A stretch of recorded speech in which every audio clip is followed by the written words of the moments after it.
ओम नमः शिवाय। शिवजी सदा सहाय। ओम नमः शिवाय। गुरुजी सदा सहाय। जय गुरुजी। शुक्राना गुरुजी।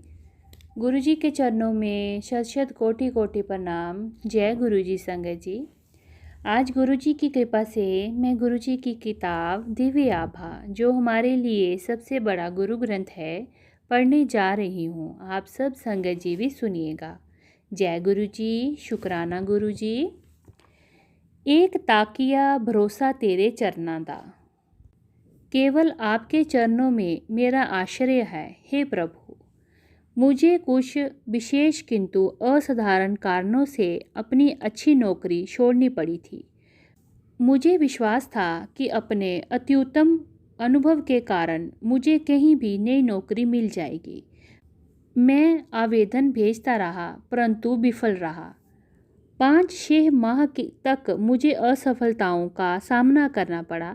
शने शने पहले मेरा आत्मविश्वास, फिर ईश्वर पर से आस्था उठ गई और मुझे सामाजिक अपमान भी सहना पड़ा। निराशा और असंतोष के साथ साथ संचित धनराशि भी कम होने लगी। अंत में मैं अपनी पत्नी को कहने लगा कि कहीं से कीटनाशक लाकर अपने जीवन समाप्त कर लेते हैं। मुझे पता था कि ये अनुचित निर्णय है, पर मेरे पास और कोई विकल्प भी नहीं था। इसी समय एक दिन मेरे एक मित्र ने मुझे फ़ोन किया। उसके सुझाव पर मैं गुरुजी के पास पहुंचा। मैंने एक संत को अपने आसपास के लोगों से वार्तालाप करते हुए देखा। गुरबानी के शब्दों की ध्वनि गूंज रही थी। चाय प्रसाद और उसके पश्चात लंगर बंट रहा था। लंगर के पश्चात मैंने गुरुजी से आशीर्वाद लिया और घर लौट आया। मैंने गुरुजी से अपने मित्र के परामर्श पर कुछ नहीं बताया। उसने कहा था कि गुरुजी को कुछ भी कहने की आवश्यकता नहीं है, वह सब जानते हैं। मेरे मन में विचार आया कि मैं गुरुजी के पास कष्ट में पहुंचा था और कष्ट के साथ ही वापस लौटा हूं, बिना किसी उपचार के। यदि मैं उनको कुछ कह नहीं सकता तो उन्हें मेरी आवश्यकता का पता कैसे लगेगा, और यदि मैं अपनी इच्छा व्यक्त नहीं कर सकता तो उनके पास जाने का क्या लाभ। मेरे मित्र ने पुनः उनके पास जाने के लिए बोला, किंतु मैंने मना कर दिया और उसको कहा गुरुजी कुछ नहीं कर सकते, क्योंकि उन्होंने मेरी समस्या सुनी नहीं है। एक पढ़ा लिखा और समझदार होने के कारण मैं विश्वास नहीं कर सकता कि वह भगवान और सर्वज्ञाता हैं। अगले दिन ही मुझे एक अच्छी नौकरी के लिए साक्षात्कार की सूचना आई। मैंने अपने मित्र को फ़ोन किया तो उसने कहा कि ये गुरु कृपा है। मैंने असहमति व्यक्त करते हुए कहा कि मैंने इसके लिए 15 दिन पहले आवेदन भेजा था।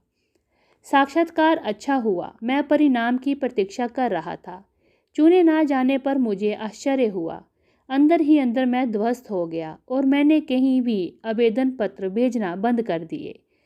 अगले 2 मास इसी प्रकार निकल गए।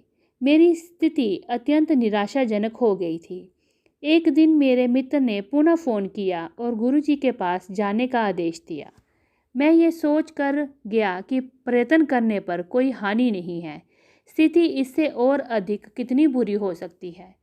मैं संगत को गुरुजी से आज्ञा लेते हुए देख रहा था। मैं गुरुजी से विनती कर रहा था कि मैंने सब प्रयत्न कर लिए हैं और अब कोई मार्ग शेष नहीं है।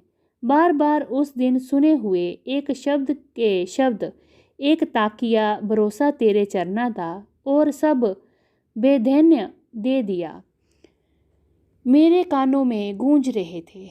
कोई 1 दर्जन लोग बचे होंगे जब गुरुजी मेरे पास आए। वह बोले, होर भाई तू किद्दां आया है।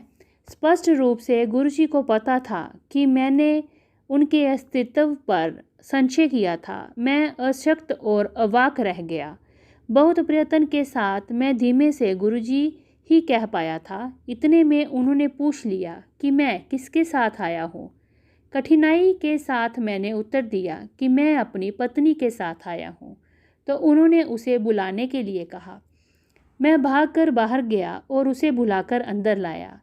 गुरुजी ने उसका नाम पूछा और बोले, चल जा, तेरा कल्याण कर देता। अगले 2-3 मिनट तक मैं अपने स्थान से उठ नहीं पाया।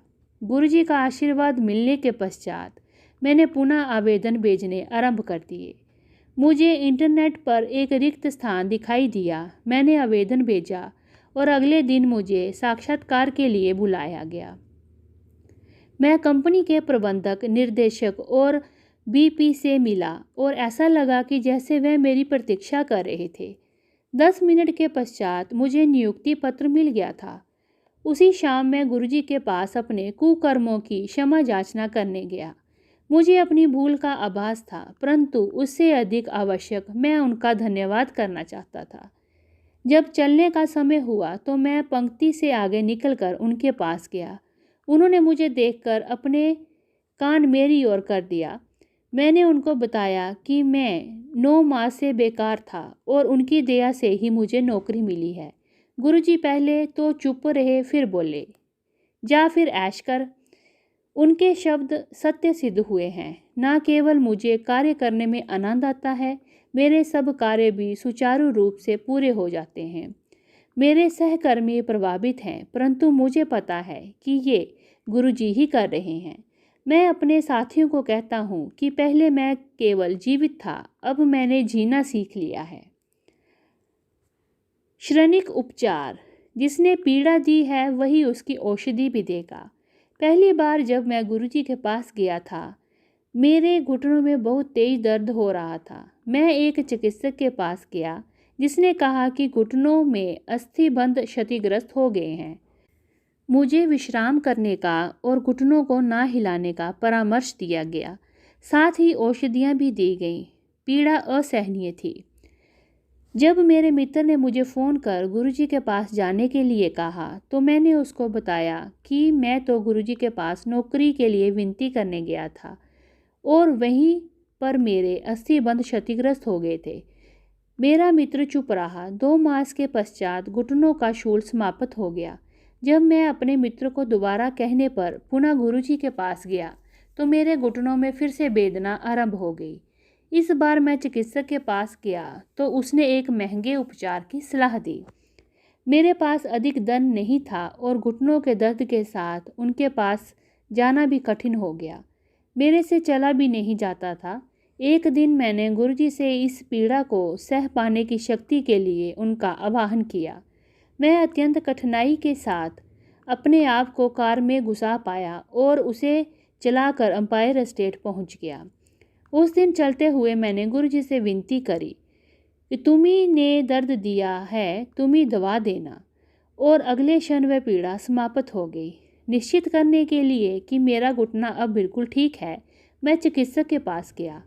मुझसे कहीं अधिक मेरे स्वस्थ घुटनों को देखकर उसे आश्चर्य हुआ। उस दिन के पश्चात मैं किसी चिकित्सक के पास नहीं गया हूँ। गुरुजी का उपचार करने के लिए भक्तों से बात करने की आवश्यकता नहीं है। आपको अनुभूति होता है कि वे कुछ करने के लिए कह रहे हैं और उस क्रिया को करते ही कष्ट से आपका निवारण हो जाता है। मैंने धूम्रपान छोड़ा। मैं प्रतिदिन 30 से 35 सिगरेट पीता था और तीव्र अम्लता और उदर समस्या से पीड़ित रहता था। एक दिन सिगरेट पीते हुए मुझे लगा कि वह गुरुजी सिगरेट बंद करने का आदेश दे रहे हैं। मैंने सिगरेट का वह डिब्बा फेंक दिया।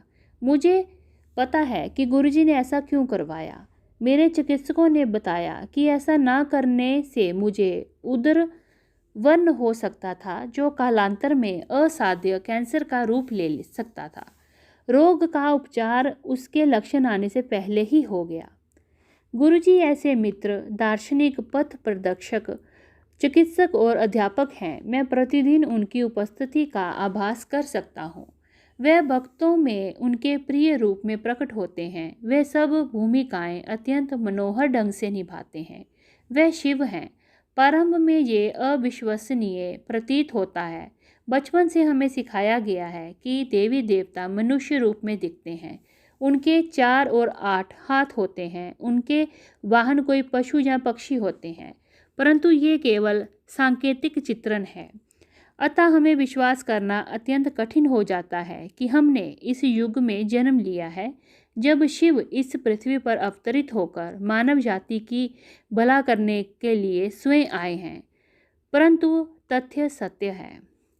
ये सत्संग गुड़गांव के संजीव कश्यप अंकल जी का है। जय गुरु जी, शुक्राना गुरु जी। ओम नमः शिवाय, शिव जी सदा सहाय। ओम नमः शिवाय, गुरु जी सदा सहाय। जय गुरु जी, शुक्राना गुरु जी।